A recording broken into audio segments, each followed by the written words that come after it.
दोस्तों, जब भी बात होती है स्टॉक मार्केट या ग्लोबल इन्वेस्टमेंट की, तो एक सवाल हर किसी के मन में आता है, क्या इंडिया अभी भी 2025 में हॉट इन्वेस्टमेंट डेस्टिनेशन है? पिछले कुछ सालों में भारत ने गजब का ग्रोथ दिखाया, विदेशी निवेशक भी यहाँ पैसा लगाने के लिए उत्साहित रहे, लेकिन ग्लोबल मार्केट्स भी बदल रहे हैं। अमेरिका, चीन, यूरोप और बाकी इमर्जिंग मार्केट्स। तो आखिरी सवाल है, क्या इंडिया अब भी सबसे बेस्ट चॉइस है या हमें ग्लोबल डाइवर्सिफिकेशन की तरफ देखना चाहिए? आज हम इसी पर डिटेल में चर्चा करेंगे। सबसे पहले इंडिया का परफॉर्मेंस देखते हैं। पिछले 3 सालों में भारत का सेंसेक्स और निफ्टी लगातार नई ऊंचाइयां छूते रहे। भारतीय इकोनॉमी ने 6.5 जीडीपी ग्रोथ दिखाई, जो दुनिया के बड़े देशों से कहीं तेज है। फॉरेन इंस्टीट्यूशनल इन्वेस्टर और फॉरेन डायरेक्ट इन्वेस्टमेंट दोनों ने यह मजबूत रुचि दिखाई। सेक्टर्स जैसे बैंकिंग, इंफ्रास्ट्रक्चर, रिन्यूएबल एनर्जी और आईटी ने काफी अच्छा परफॉर्म किया, यानी इन्वेस्टर्स के लिए इंडिया एक ग्रोथ स्टोरी बन रहा है। लेकिन अब सवाल है, क्या यह मोमेंटम 2025 में भी जारी रहेगा या नहीं?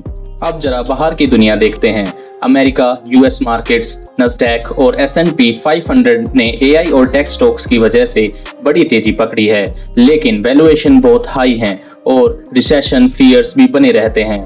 चाइना एक समय में इमर्जिंग मार्केट स्टार रहा, लेकिन अब ग्रोथ स्लो डाउन हो गई है। प्रॉपर्टी क्राइसिस और जियोपॉलिटिकल टेंशन की वजह से इन्वेस्टर्स कॉशन्स हो गए हैं। यूरोप एनर्जी क्राइसिस और स्लो ग्रोथ की वजह से कम आकर्षक लग रहा है। अन्य इमर्जिंग मार्केट्स जैसे ब्राजील, इंडोनेशिया, वियतनाम यहाँ भी फास्ट ग्रोइंग है, लेकिन पॉलिटिकल और करेंसी रिस्क ज्यादा है।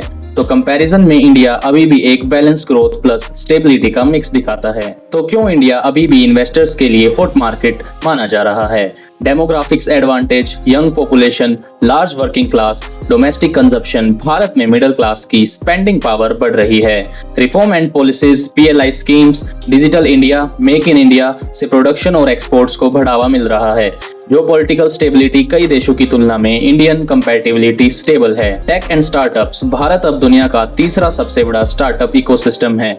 ये सारी चीजें फॉरेन इन्वेस्टर्स को कॉन्फिडेंस देती है कि यहाँ लॉन्ग टर्म ग्रोथ की संभावनाएं हैं। लेकिन हर कहानी का दूसरा पहलू भी होता है। इंडिया के साथ भी कुछ रिस्क हैं। वैल्यूएशन बहुत हाई हो चुके हैं। निफ्टी का PE रेशियो कई डेवलप्ड मार्केट से भी ज्यादा है।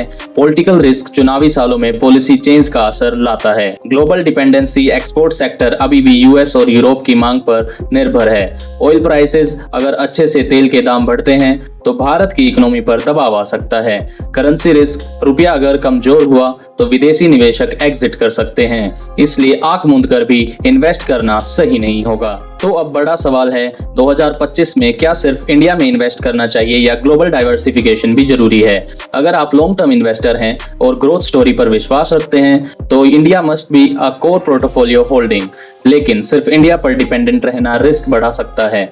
ग्लोबल डाइवर्सिफिकेशन जरूरी है, जैसे यूएस टेक स्टॉक्स, गोल्ड और कुछ इमर्जिंग मार्केट्स एक्सपोजर। एक्सपर्ट्स कहते हैं पोर्टफोलियो का 60 to 70% इंडिया में और 30 to 40% ग्लोबल एसेट्स में रखना ज्यादा बैलेंस्ड रहेगा। यानी इंडिया अभी भी हॉट मार्केट है, लेकिन स्मार्ट इन्वेस्टमेंट यही है कि आप ग्लोबल डाइवर्सिफिकेशन भी रखें। तो दोस्तों, अब आपने देख लिया इंडिया वर्सेस ग्लोबल मार्केट्स का पूरा कंपैरिजन। इंडिया की ग्रोथ स्टोरी अभी भी स्ट्रॉन्ग है, लेकिन वैल्यूएशन और ग्लोबल रिस्क को इग्नोर नहीं किया जा सकता।